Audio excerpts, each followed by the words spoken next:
Story and whatnot, we had never recorded two actors together. Right. And a lot of... We're right now...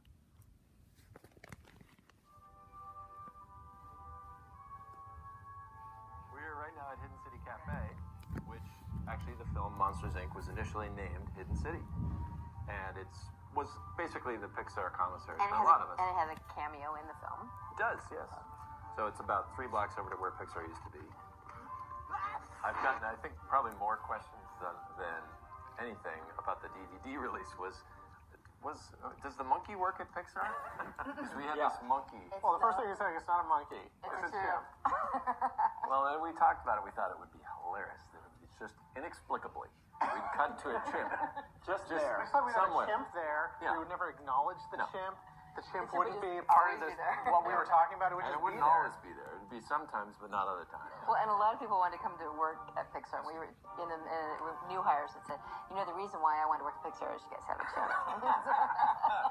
I had to pitch a sequence with the chimp there, and I'm so, you know, hey, Sully, what are we doing? And I look over, and no one's holding the chimp. The chimp is going up and knocking its knuckles into the wall and knocking boards over. And I'm like, should I keep going for the camera? So I kept pitching. There are a lot of pictures of Lee looking so happy. That was one of the best days of my life, I have to say. My earliest memories way back when were you going off to develop a movie. And it was really weird at the time because everything we had done between Toy Story and Bug's Life, we were doing as a team. Mm-hmm. And you were the first person to kind of break away from that group. I was jealous because you guys would sit at this long table and you'd put newsprint down, like 10 feet of newsprint, and you'd sit with crayons and pens and pencils and just let your minds wander and just sit around and laugh and have fun, you know. Every day we'd start by spreading it out and start drawing. Because initially the concept was, Pete, you go off and figure something out. I had no real clue of what I was doing. So we just thought of a lot of stuff. Trash Planet, which eventually became Wall-E, was one of them. And one or two other ones, but Monsters was the one that sort of landed. The artwork over there was so cool. I just remember going over there and seeing, it would kind of think coalesce into Boo then on a bed, and it was brilliant colors, and she had Rasta hair, kind of.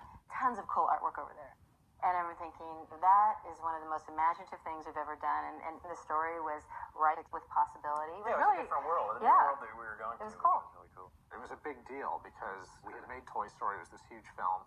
And then you were going to be the first person, not John Lasseter, to direct one of the movies. For me, becoming a director is probably the most taxing thing physically and emotionally that I've done in my life, you know, because it's a long race. It's like 5 years of uncertainty. Most of the notes we got were like, this is wrong, and I still don't understand your main character, and so I was sort of living in that world of like, the whole thing is gonna fall apart at any moment, you know. That's what it felt like. If you really care about it, it's hard not to take it personally and feel like the measure of the film is a measure of you as a person, you know, which is of course false, but it's kind of the way you feel about it. People somehow think that we just like spit out a script and then make a movie.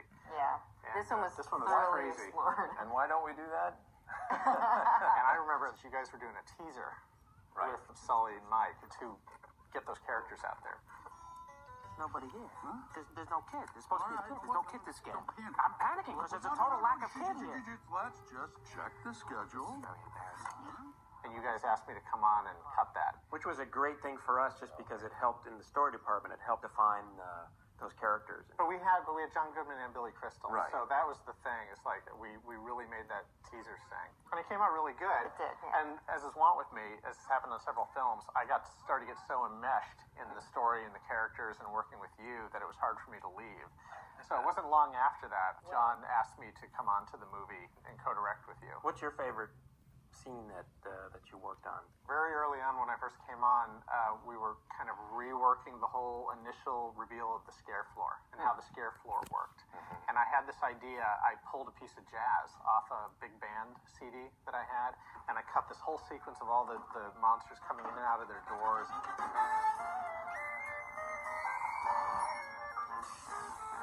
Oh, I'm feeling good today, Mikey. And suddenly there was this whole cohesive feeling of the mechanics of everything.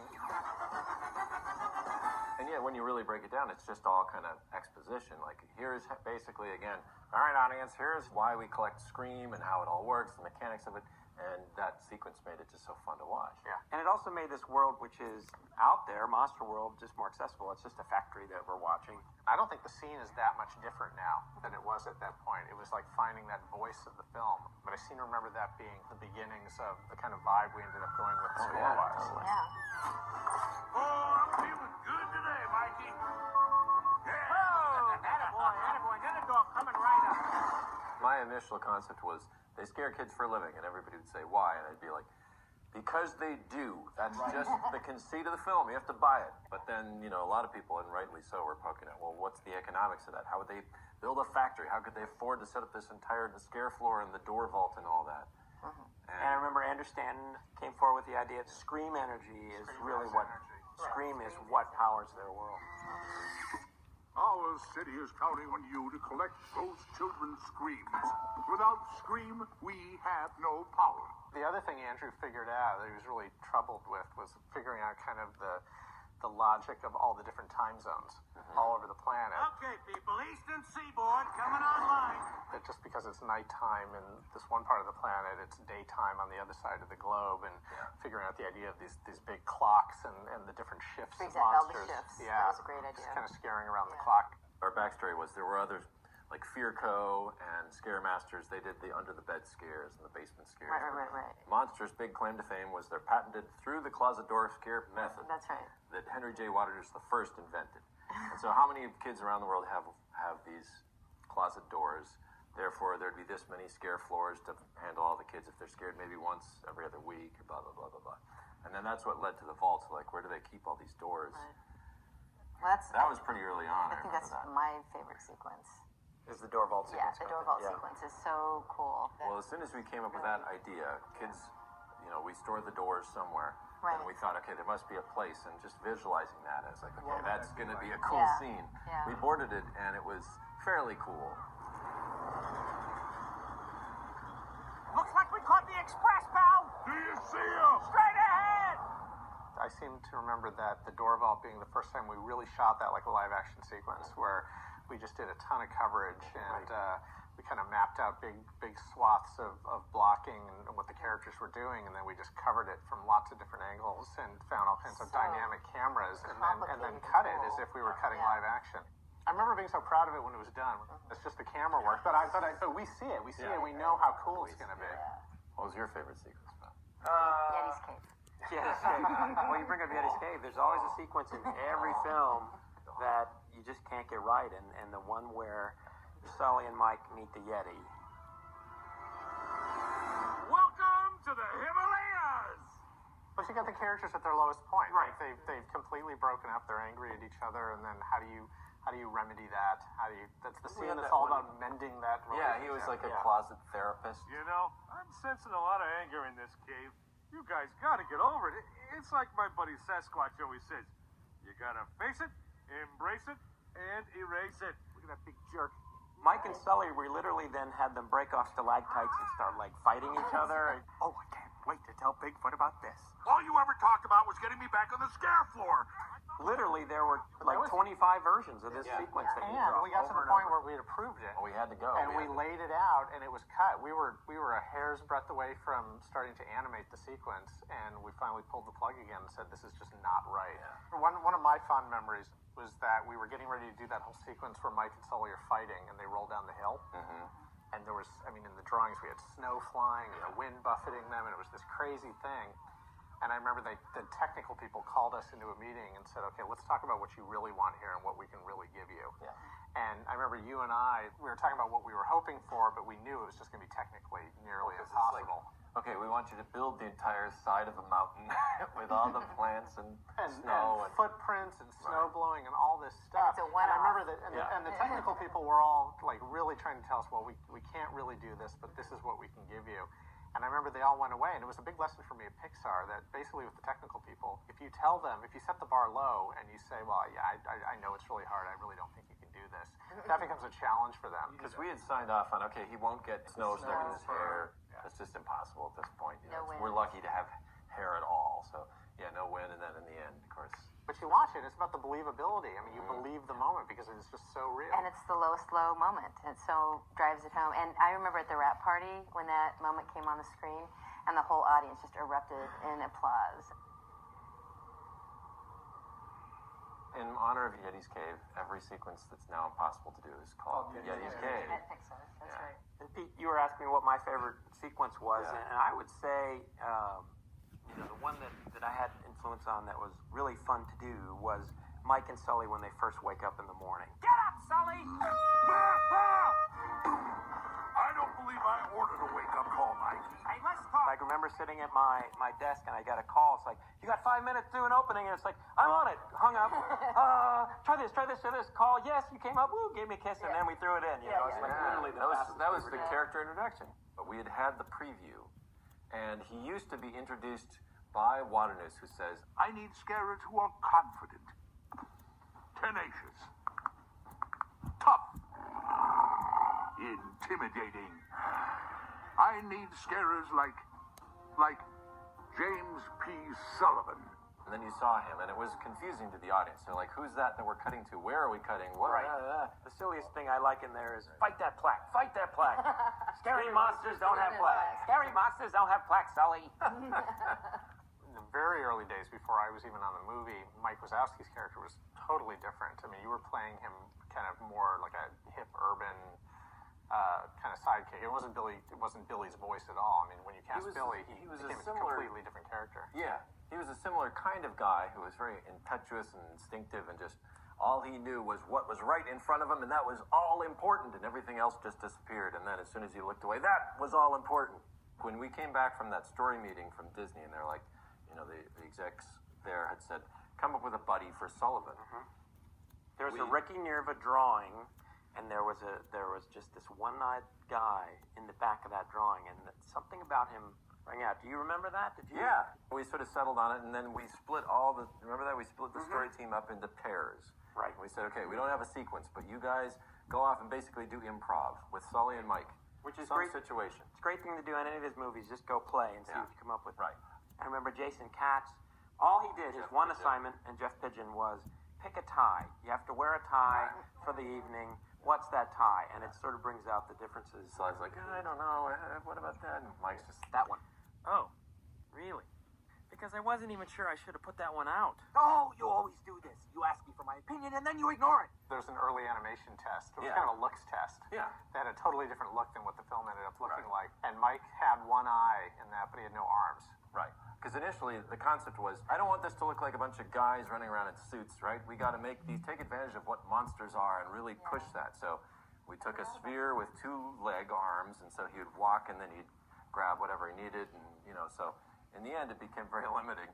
And Sully at the same time had the tentacles, Which was hilarious. he was just Yeah. like, and there again, okay, no guy in a suit. This is, how is he going to walk? It's going to be different. And Well, and that's another thing. How many Sully maquettes did we make? And how many, like the background monsters, remember that? We had Yes. tons of drawings and different artists that we'd contacted doing different design work. And finally, of course, like everything, it comes down to kind of economics of, okay, you have this many weeks to build 5,000 background characters. How are you going to do it? Well, you don't. Which is why you go to Harryhausen's, and it's all the guys from the scare floor. Right. Out at Harryhausen. So how did you arrive at John Goodman and Billy Crystal? As we started talking about this scarer, who was this big tough guy, but sort of with a soft heart at the core, Goodman just sounded sort of like he had this weight to him and a strength. And he had that much range as an actor. Yeah. Did Billy say yes right away when you contacted him? did. The deal with Billy, right, is that he was originally offered the part of Buzz Lightyear. Right. In Toy Story. Right. I mean, John did a whole animation. That was the last thing John ever animated Yeah. himself, right? John Yep. Lasseter animated an early version of Buzz Lightyear, doing some Billy Crystal dialogue from When Harry Met Sally. Of course, Billy now says that was the biggest mistake of his life was not taking Toy Story. But I love sports. Dodgeball was the best. Oh, yeah. I was the fastest one out there. Of course, I was the ball. But I was the ball. I was the ball. Look, I'm a ball. Look at my head. He loves that character, boy. He talks about Mike Wazowski all the time. The other thing that we did, and I don't remember exactly how this came about, but Toy Story and whatnot, we had never recorded two actors together. Right. And a lot of people think we just get all the actors together and record, but of course, because of everyone's schedules and everything, you can never get them in the room at the same time.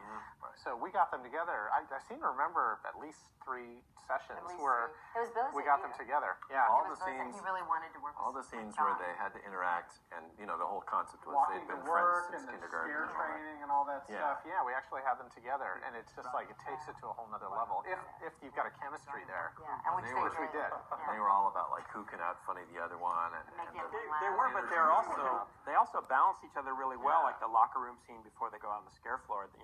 Stink it up. It's a wet dog. That all just was improv right then and there.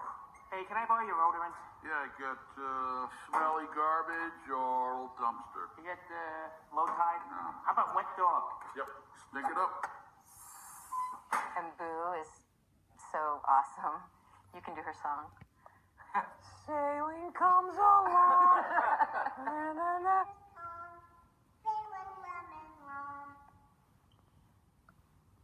Are you done in there? She was initially like 7 or 8, and we aged her down to about 2. The girl that we recorded to do the voice was Mary the Gibbs. daughter of Rob, who's Rob, one one of our story guys. Yeah.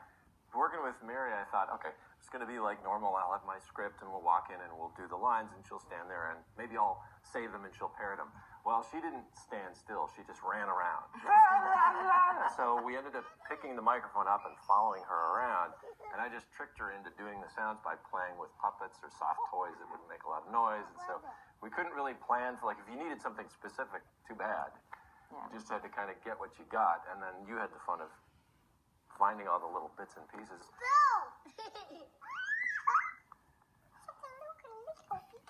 So should we talk about 9/11?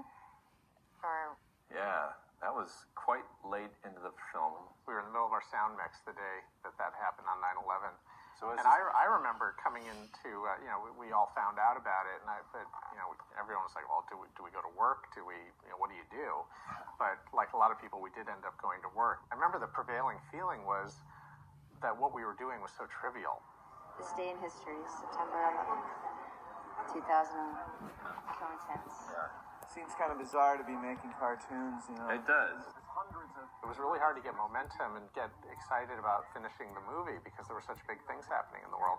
And the other thing that ended up being scary was that our movie was coming out basically 60 days after the towers fell. We just wondered, like, are people even going to want to go see movies? Right? That, Because and there then was there such a were- dark there were the- mood in the world. Even later was some of the scares about the anthrax. Right.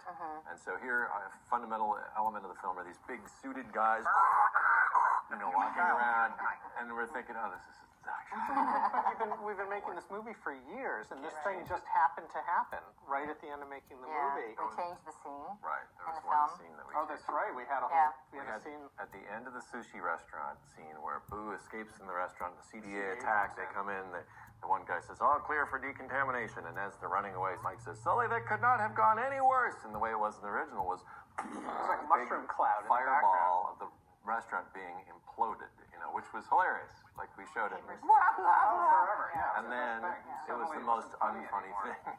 Well, we ended up doing like a plasma kind of effects in the background.